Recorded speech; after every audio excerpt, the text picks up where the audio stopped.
इस कहानी में एक 16 साल का लड़का शॉर्टकट लेने के लिए शमशान वाले रास्ते से गुजरता है, जहाँ उसे अपने सबसे बड़े डर का सामना करना पड़ता है। अंधेरे और सन्नाटे के बीच वह एक ऐसी चीज़ से मिलता है जो उसके विश्वास और हिम्मत की कड़ी परीक्षा लेती है। 16 साल का रोहन पढ़ाई के बाद हर दिन ट्यूशन से देर रात तक घर लौटता था, मगर उस रात कुछ अलग था।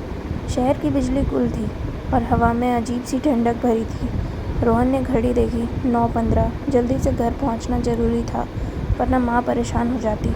उसने सोचा, क्यों न शमशान वाले रास्ते से शॉर्टकट लिया जाए। शमशान का रास्ता हमेशा वीरान और सन्नाटे से भरा होता था। रोहन को याद था कि उसके दोस्त ने कहा था, वहाँ से रात में कुछ दिखता है जो इंसान जैसा है, मगर वो इंसान नहीं होता। लेकिन रोहन इन बातों पर यकीन नहीं करता था। अंधेरे में उसने तेज कदम बढ़ाए, ठंडी हवा से पत्ते सरसराने लगे। उसने अपने पीछे हल्की आवाज़ सुनी, ठक ठक ठक।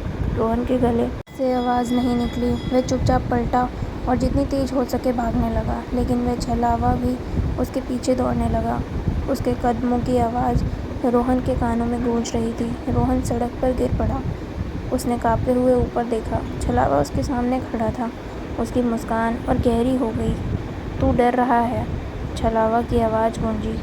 उसकी आवाज़ कई गहराई से आ रही थी, जैसे ज़मीन के अंदर से।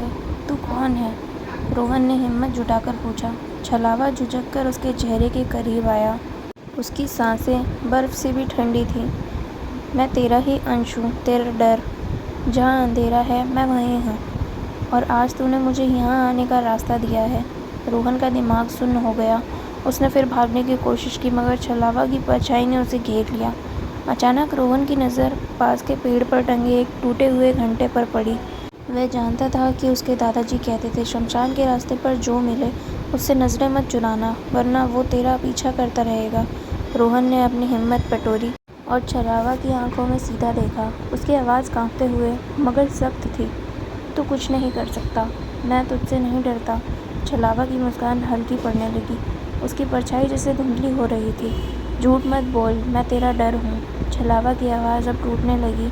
नहीं, तो सिर्फ मेरे मन का वहम है। तुझे ख़त्म करना मेरे हाथ में है। रोहन ने ज़ोर से चिल्लाया, मानो अपनी सारी हिम्मत उस आवाज़ में डाल दी हो। छलावा की परछाई चीख के हाथ बिखर गई। वहाँ अब सिर्फ रोहन और सन्नाटा ही रह गया था। वह धीमे कदमों से घर पहुँचा। उसके पैर काँप रहे थे, मगर उसकी आंखों में एक नई चमक थी। उस रात के बाद रोहन ने समझ लिया कि शमशान में असली भूत नहीं होते, हमारे डर ही हमें डराते हैं। लेकिन जब वह अगली सुबह उठकर शीशे के सामने खड़ा हुआ, तो उसे एक पल के लिए लगा कि उसकी परछाई मुस्कुरा रही है।